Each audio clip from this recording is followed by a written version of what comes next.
The coffee was cold. Her fingers were pressed to the warm mug, a small island of heat in the quiet of her kitchen. Outside, the city glowed. Streetlights stretched down 8th Avenue, a river of gold. Taxis sliced through the rainy night. But inside, there was only the low buzz of the refrigerator, the soft tick of a wall clock. It was nearly midnight. Her laptop screen stared back at her, a blank page waiting. The cursor blinked, patient.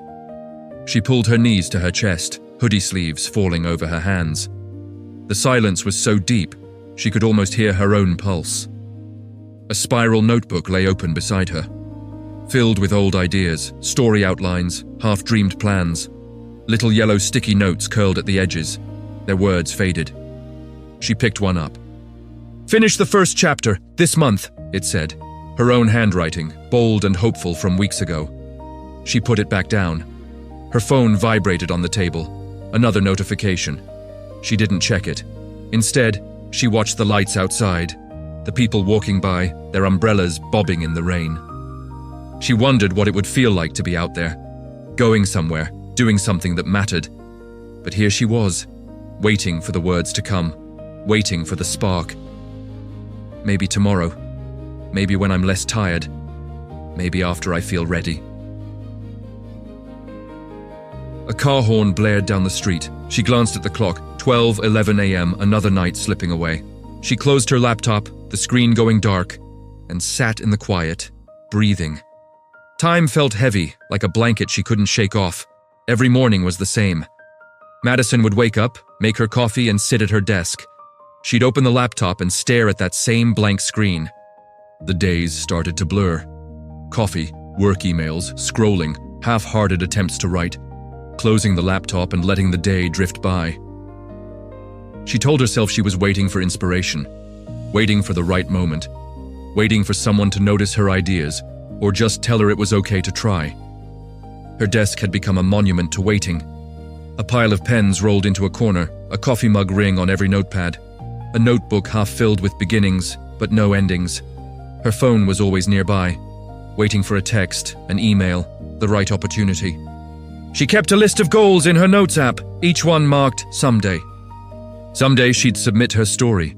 Someday she'd sign up for that open mic. Someday she'd stop waiting and start. But not today. Not yet.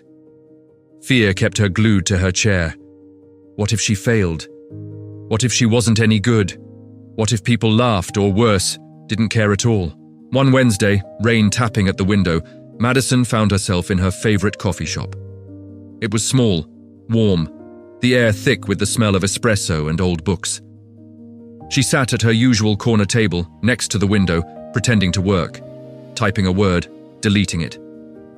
An older man sat across from her. He wore a grey cardigan and wire glasses, a stack of worn paperbacks on his table. She recognized him. He was here most days, scribbling in a battered notebook. He looked over and nodded. "Writer's block?" he asked, his voice gentle. Madison hesitated. "Something like that," he smiled. "I've seen you here a lot, always working on something." She laughed, embarrassed, mostly waiting for a good idea or the right mood. He nodded, like he understood. "Waiting," he said, "that's a tricky habit." He turned a page in his notebook. "I used to wait too," he said softly. "Waited for the timing to be right. Waited for someone to give me permission. Years went by." Madison looked up from her screen. "Did the right time ever come?" she asked. He smiled. "Not once. I realized something. Nothing changes until I do."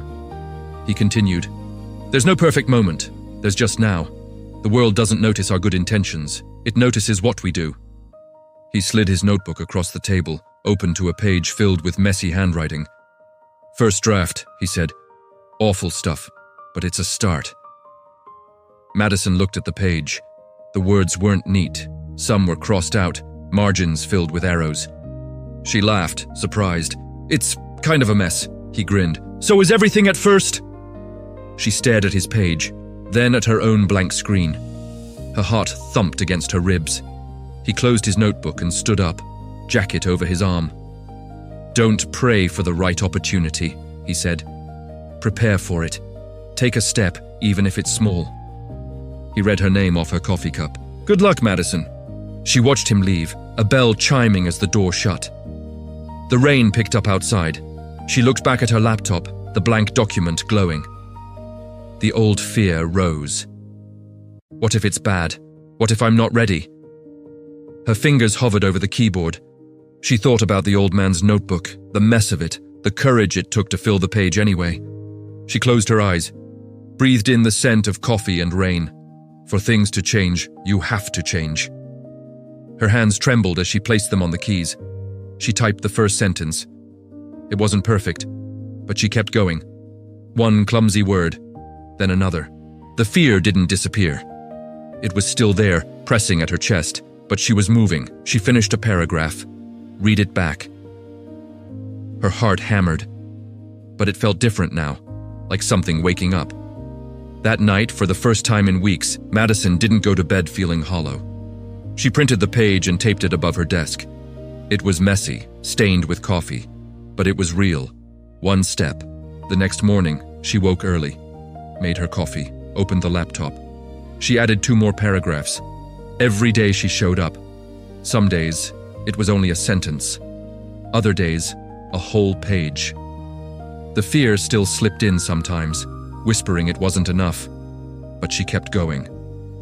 Weeks passed. Her desk looked different, pages taped to the wall, new pens, coffee mugs lined up like trophies. The old sticky notes were gone, replaced by one that said, "Write one honest sentence." One Friday in early spring, she looked out the window. The city had changed. Trees were blooming. She picked up her printed pages, thicker now. She still